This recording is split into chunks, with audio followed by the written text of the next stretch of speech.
I should maybe be embarrassed about this fact, but I just went to an hour's worth of free boxes again. No, it's not embarrassing.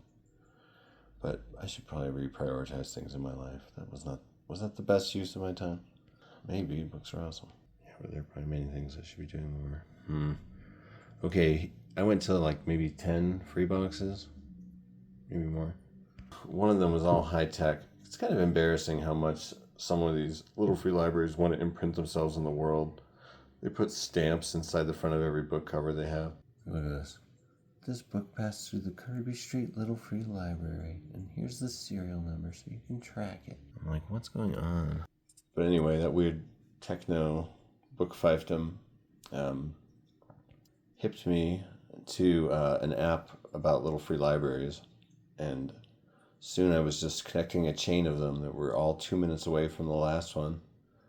Before I knew it, I had gone all the way up Eubank, which is the North-South Street in Albuquerque, that I didn't realize had that many little free libraries around it. And most had contained middling fare, but I kept finding good stuff. Better than in the Mile High district recently. I guess my thought on the collection is that I'm going to continually be adding to, but refining the collection, always getting rid of stuff. My goal is to have every case just be like around one theme, and they can fill up, but I don't want to get more than that, really. I mean, I'd like to get that nonfiction overflow section down even, or something maybe sometime too, but I don't know. Maybe not. Maybe that one's okay.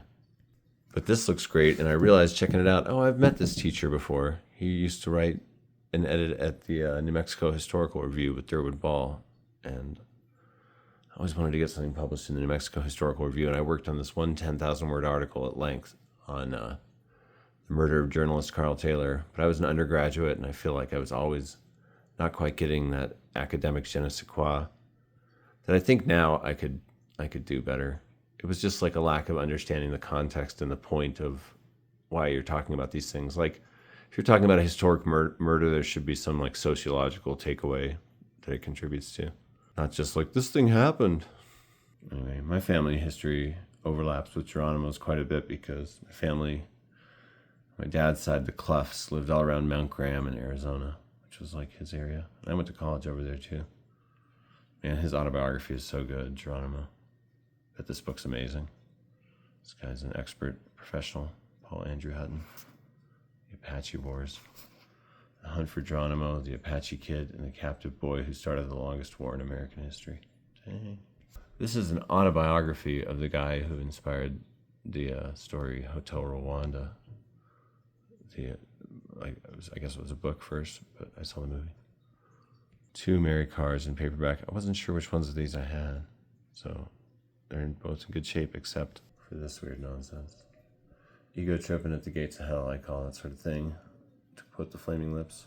This is not conspiratorial, this is journalistic. Inside 9/11, what really happened. I owned this at one point. I might still own it. If I do, back into the free box, 1 copy goes. I had this idea for like maybe it wasn't one of my best ideas. I think it was a good idea. I mean, I can see how it would have been a cool novel. It's pretty far out. I don't think I want to describe it. But it basically would have turned 9/11 into Romeo and Juliet and all the airplanes and buildings into like cosmic figures. It was pretty Philip K. Dick type stuff. But so I bought all these books about 9/11 and Navajo cosmology and Romeo and Juliet and all these things that I knew were going to mix together in different ways into this novel. And I never wrote the novel, but I've got a lot of interesting books because of it. And, you know, having lived through 9/11, it's interesting to have books like this around. Think about it. It's kind of just become one more thing that happened in existence. I mean, 3,000 Americans were killed in it, and then something like 3.5 million Iraqis died. I mean, or people total because of America's response to it. It's pretty messed up. And at what point, like, is it like, all right. I lose a little sympathy. I watched a very interesting YouTube video about all the 9/11 movies. Somebody watched them all as like a canon. Had an interesting take on it. It seemed like a scholar. And this is just one of those topics I love. Pompeii and Mount Vesuvius. Sir Edward G.E. Bulwer Lytton. Isn't that the guy who coined the phrase, "It was a dark and stormy night"? I think it was. This looks fantastic. Good popular history of another era. Yeah, it's a great topic. I mean, is there a more amazing fact than that we have copies of people's forms when Vesuvius erupted? Like, we filled molds and made plaster copies of people in their last moments. That's insane. From forever ago. 79 AD. Here's exactly where people were. They're those famous lovers that were holding each other. Nonfiction. Fiction. Pretty sure I have another book by Olga Tokarczuk. This one is Drive Your Plow Over the Bones of the Dead. Winner of the Nobel Prize in Literature. And they don't give that out every year. That's just for special occasions. That's so cool. I want to be an accomplished author like that. I can do it. I've been putting in the time. Let's see here. In a remote Polish village. Days spent studying astrology and the poetry of William Blake. Hey, I bet this is great. Wonder why someone gave it away. I have a real, ambivalent relationship with the movies of Yorgos Lanthimos. He seems to love including, animals getting hurt in his movies. You don't have to do that, man. What's up with that? Sometimes I really like his movies, like The Lobster. Sometimes I really hate them, like The Killing of a Sacred Deer, which I was just like, I've never enjoyed a movie less watching this. I was like, I want this to be over. I didn't see this one, Poor Things, and here's the book that it's based on. Got well reviewed. I guess I'll check it out. Anyway, seems like a nice copy of a book. Now, a major motion picture. I was thinking, I don't think I have the picture of Dorian Gray when I saw this in the box. These copies are okay. This is not unlike the show Severance on some level. Picture of Dorian Gray. Talking about duality. The Crucible. Remember I joked that you should get as many copies of plays as possible so you can put them on with your friends? Well, now I have a third or a fourth one. That's funny. The Crucible. I wish he hadn't fictionalized so freely with the elements of the Salem Witch Trial. I feel like history is a challenge. Keep it as intact as possible when you visit it in historical fiction. This movie was one that I was very surprised to really enjoy. I was like, whoa. That was I felt like it was the 90s again, just watching a PG drama. The whole family. And strangely compelling, and so many shots look like Caravaggio paintings. I thought it was pretty good. Had a good cast. About picking the next pope, which is the biggest who cares in the world, but it does affect the world, whoever's in charge of that giant organization. Anyway. Oh, Robert Harris, he wrote Fatherland. Interesting. My parents had that audiobook for a little while. In one of the boxes, there was some dubious, Nazi-ish paperback stuff that I know there's a bunch of extremists that live on the street near where it was, because when my friend was shot at tearing down this statue of Oñate back in 2020, part of an effort to decolonize the statues here, Oñate cut off all the right feet of the men and boys of Acoma Pueblo back in the day. And people are like, stop honoring him. My second wife was a direct descendant of one of the soldiers that took Acoma Pueblo on Oñate's expedition. Crazy. But anyway, the guy was affiliated with this militia that was affiliated with this company of paintballers that they drove around in this van with a big paintball billboard on the side of it, and it would park on this street. And I sometimes made eye contact with the guy that shot my friend as he would drive by in that van and park in the street. And so the Freebox there, it had some worrisome stuff. Some kind of old school biographies of Nazi generals and stuff. The kind that if you have a bunch of them, it's you better be a scholar. Oh, wow. I've always meant to read more Thomas Pynchon. And he's challenging, but cool. This is one of his. Nothing on the back cover. Wow. Really stark presentation. Interesting. Did he only have this many books when this came out? People say Gravity's Rainbow is the Ulysses of that next generation. That it really advanced the novel. It's a blind spot for me. As is all Pynchon, really. My relationship with Pynchon, aside from having read short excerpts over the years and even taught a short excerpt for a little while, of Crying of Lot 49, I saw the movie Inherent Vice and I was like, oh, there's just so much there. What a complex story. There's so many layers. It's so interesting. I wanted to read the book that this came from, and I haven't really read much. It's kind of interesting dystopia with the focus on women. Now it's a hit show. Pretty important novel. I didn't love it, I thought it was all right. I thought the characters abandoned their old way of speaking and old identities too quick for the time frame that was established there. I felt like it violated some sci-fi speculative fiction setup rules, just a little bit. I don't know. I got it though because I want to reread it because maybe I just was hungry when I read it. That totally happens sometimes. But also, everyone always praises her prose, and I haven't had that moment with her prose yet where I'm like, beautiful writing. And so, yeah, again, I don't know. I don't think you can really be a good critic of any work just seeing or reading it once, honestly. You can have some feedback, and it's interesting, but being a really good one involves digging deeper, I think. A personal pet peeve of mine is when people...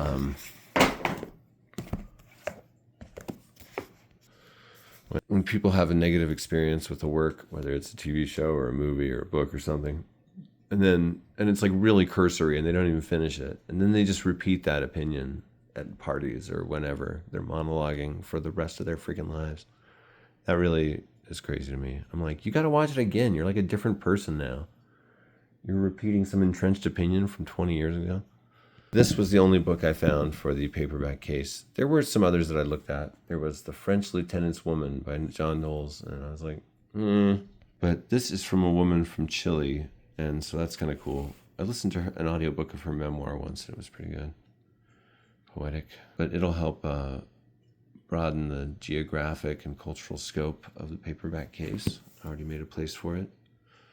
Had to move 3 books back to the sci-fi shelf. Sorry. And I'm reading this Death of a Salesman from Arthur Miller, which is a cool book and it is a cool copy, but it's kind of marked up, beat up. I think I should Freebox it. I kind of want to Mod Podge it and put it on the wall. It's kind of beautiful as an object. I'm like the villain in a kid's movie about books, like dipping the books in wax. Ha ha ha ha. It's a Pixar movie and the books are alive. Oh, that is the premise of the Lego movie. That's kind of funny. Yeah, I'm going to put that in the decoration shelf. Sleep in the darkness, my sweet. I met a neighbor who's from Missouri. I think I'm going to give him Stoner. We were talking Missouri. Yeah, I got some good stuff. Okay, this is an optional side pile, little bonus feature. Okay, here's a little optional side stuff, little bonus feature. I got this just for my daughter Sonora to decorate her room with because she likes the ballet motif. She just got a painting of a ballerina, and this could be funny to Mod Podge or display in some other way. This was in a terrible box that was totally open to the elements. It had just a hanging plastic lid that wouldn't latch at all, and everything in it was water damaged, as is this. So I'm going to Mod Podge this and hang it on the wall because it's beautiful and I love it. It's amazing as an object. I'm mad at that box. It probably got ruined in there. A beautiful young girl alone and lost in the Far East is caught in an evil conspiracy. Oh man, what a cover. And then there was this DVD of Castaway. I hated this movie when it came out, but I'm thinking I'd probably like it now. I'm pretty basic now. And then this was from a previous Freebox haul, but I just had to show this. Look at this amazing hardcover box set edition of Thus Spake Zarathustra from Nietzsche. This thing is awesome. What? Look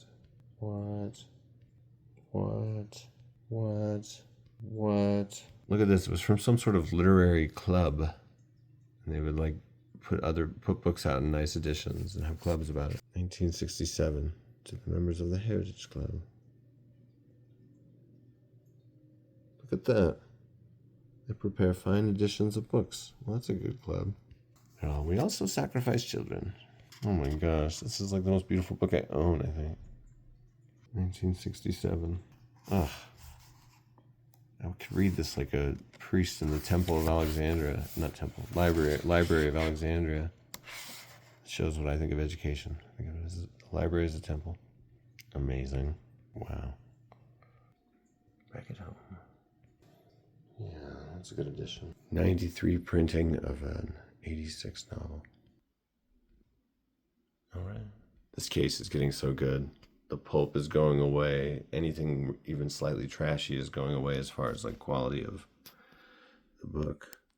Not everything, but only one book is left that has a taped up spine. But I gotta replace that Lermontov before it goes away. It represents the beginning of symbolism in Russian lit. New fiction. I think I had confused this writer, Laszlo Krasnohorkai, with this, just with Olga Tokarczuk, just because I'm American and mix stuff like that up. I'm sorry. I have a couple of doubles there. Interesting. All it took was a lot of moving stuff around. Okay, nonfiction. Separate out the memoir. A new home. I kind of love making all the shelves just hold the subject and fit well. Yeah. My currently reading shelf. Really digging that N. Scott Momaday. It's so good. I just kicked over a glass of water. Jeez. Here I can advertise my podcast. Man, that was tough. And it's always like, please do not put Castaway next to me. Sorry, buddy. Space is limited. I'm sorry. Checking in with the room's resident shadow, Prisma. How you doing?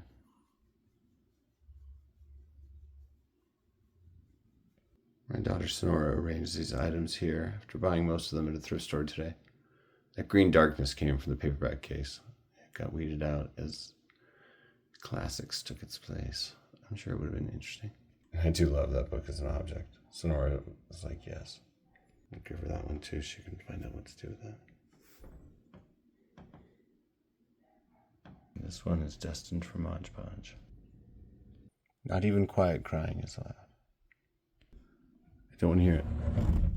It's not the worst fate for an old, marked up, tattery, brittle book to become a lasting wall hanging that reminds people of the existence of said work. Like, I have read this, and now I think about it more often than I would have if I didn't have a reminder hanging up in my house.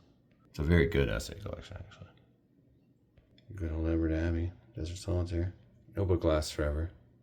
There's a life cycle of books. What does bug me, though, is when I do this and then I no longer have a copy of the original book, so I'm like, ugh, this looks so cool. And the cover's got to be by the same person that did that amazing James Agee cover that I love. That one. Yeah, I'm sure no one will want information on the amazing cover that made people pick the book up in the first place. Why would anyone care about that? Yeah. Oh, I love how much this project has gotten me to read and to think about these books, and it's great. I go to bed, I read. I wake up, I read. I read throughout the day. I'm reading much more than I did on an average day before this project. I need to write more. I need to get the old laptop out. I'm going to do this right. Oh, there's still some nonfiction to put away. All right. Nonfiction. But I'm also always giving books away, even books that I like, you know. Some books meet other fates. Just gotta buy the Mod Podge. The paperback canon continues. Today I finished reading all these single author shelves. I mean, not reading, but talking about with y'all. Them that are right there. And down here. Just a reminder to myself that I love books and certain authors. So maybe next I'll look at the weird bookshelves. There's not many cases left in this bedroom part of the collection. There's really 3 major rooms, kind of 4, that have the books. This will conclude the first with some extending out into the front room for the crit sections and the single author section. Some of these books might be too weird for people. They're for research. We'll see. Well, thanks for watching this haul video, everybody. And yeah, I really appreciate everyone's comments. I get like nice comments from people. I'm like, my day is now better from something that some internet stranger typed. Made me feel acknowledged and seen. It's awesome. Oh, but yeah, I have over 200 followers now. It's crazy. What? Anyway, life's cool. Take care, everybody. Oh, look at that face. Jeez. Get that filthy human stank off me. How dare you touch me? Yeah, I hear your thoughts, Prisma. I love what Camus says in The Plague. How do you make your life matter? By paying attention all the while. And I think working on a big nonfiction project about your own life is a great way to get into that mode. And it means that every book you acquire is potentially going to influence what you're working on. I mean, that's probably if you're working on any big project. Any book could affect it, but really feels that way in memoir and probably any big project. If I was writing a novel, it would be like I'd be influenced by whatever I read. I could hear this thumping. It was a squirrel in his closet. Okay, good to know that you can signal to get out. But the essayist Elisa Gabbard has this great term called open mode, that when you're working and writing and really open to the creative process, everything seems relevant to it and connects itself to your work and so on. So that makes acquiring books and talking about books and thinking about books a very exciting part of my artistic life, you know. See also other art, but especially books. My faves. Anyway, that's the title of the book I've been working on for 15 years. Actually, this guy wrote it. I'm just a ghostwriter. I mean, I haven't thought this through. Found photo from a house somewhere in the South. Like, was this an Elvis concert? All right, take care, everybody.